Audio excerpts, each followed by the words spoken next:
नमस्कार दोस्तों, आगे बढ़ते हैं और बात करते हैं करंट अफेयर के बारे में। आज सुबह जो न्यूज आया उस न्यूज में सबसे इंपॉर्टेंट जो न्यूज रहा वो न्यूज रहा टैक्स डिवोल्यूशन को लेकर।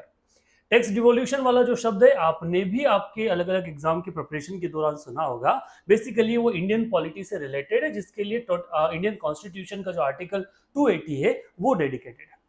मोदी जी ने कल गठबंधन जो अपना कैबिनेट है उसका विस्तार में शपथ दिलाया उनको, और उसके बाद में मीटिंग के दौरान उनको जो विभाग है उन विभागों को आवंटन कर दिया। और हमने देखा कि हमारे जो फाइनेंस मिनिस्टर है उनको वापस से कंटिन्यू किया गया सेम पोस्ट के ऊपर।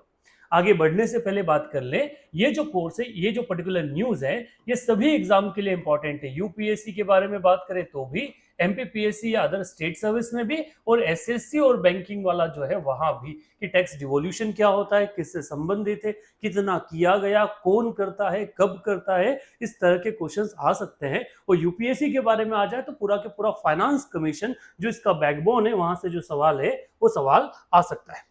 अगर इस सेगमेंट के बारे में बात करें दोस्त, तो जो फाइनेंस कमीशन मींस ये जो टैक्स डिवोल्यूशन होता है, ये टैक्स डिवोल्यूशन इंडियन कॉन्स्टिट्यूशन के द्वारा परमिटेड या इंडियन कॉन्स्टिट्यूशन के आधार पर होता है। इंडियन कॉन्स्टिट्यूशन का आर्टिकल 280 जो है वो बात करता है एस्टेब्लिशमेंट ऑफ फाइनेंस कमीशन की। जो फाइनेंस कमीशन का काम है कि वो क्या करेगा, वो जो सेंटर के पास पैसा आ रहा है टैक्स का, उस टैक्स को राज्यों में डिस्ट्रीब्यूट कैसे करना है, स्टेट में डिस्ट्रीब्यूट कैसे करना है, उसके बारे में पूरा एक रिपोर्ट देगा।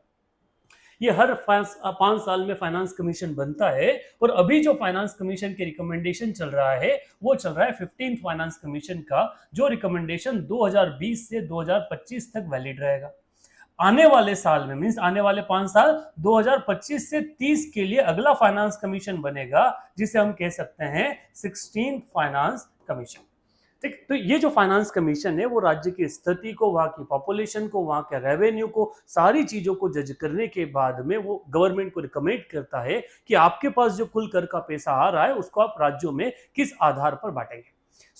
जैसे आपकी बार सरकार बना, उन्होंने राज्यों में पैसा वो बांटा, और वो पैसा इस तरह से बांटा कि इसमें जो टॉप पोजीशन पे रहा वो रहा आपका उत्तर प्रदेश, जिसको कुल 25,059 करोड़ रुपए का अमाउंट जो है वो अमाउंट दिया गया।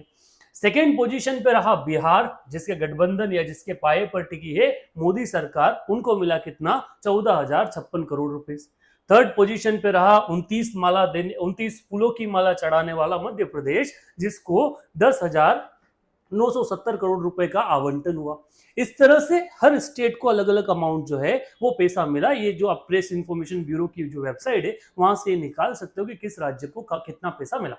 अब ये जो पैसा है ना, इस पैसे का उपयोग ये जो स्टेट है, ये स्टेट अपने डेवलपमेंटल प्रोजेक्ट के लिए कर सकती हैं। साथ ही साथ कोई भी वेलफेयर स्कीम जो है वो वेलफेयर स्कीम इनके थ्रू ला सकता है। आने के बाद मोदी जी का एक अपने आप में सबसे बड़ा गिफ्ट है इन राज्यों के लिए, क्योंकि ये पैसा डेफिनेटली उनकी जो फाइनेंस स्थिति है उसको सुधारेगा। अच्छा, पूछा जाए कुल कितना रुपया डिस्ट्रीब्यूट हुआ है, तो कुल 1,39,750 करोड़ के आसपास, एग्जैक्टली अगर कहा जाए तो 1,40,00,000 करोड़ के आसपास का जो अमाउंट है वो इन राज्यों के बीच में डिस्ट्रीब्यूट किया गया है। अगर आप यहाँ बने हैं, कल्पाक्ष, अगर आप सिविल सर्विस के हिसाब से या जो एग्जाम के हिसाब से अपने करंट अफेयर को एग्जैक्टली प्रिपेयर करना चाहते हैं, तो कल्पाक्ष का जो करंट अफेयर सीरीज है इसको फॉलो करिए। यहाँ पे हम सिर्फ point two point current affair के बारे में बात कर रहे हैं, जो एग्जाम पॉइंट ऑफ व्यू से वास्तविकता में इंपॉर्टेंट है। क्योंकि मैं बार बार कहता हूं कि जो करंट अफेयर से क्वेश्चंस आते हैं वो अफेयर पे कम और ट्रेंड्स पे ज्यादा आते हैं। मींस से कंटिन्यूअसली क्वेश्चन बन सकते हैं। ये टैक्स डिवोल्यूशन से पूछा जाए ना जाए, फाइनेंस कमीशन पे बन सकता है, तो इस तरह के क्वेश्चंस बनते हैं। आगे मिलते हैं अगले वीडियो के साथ। Thank you.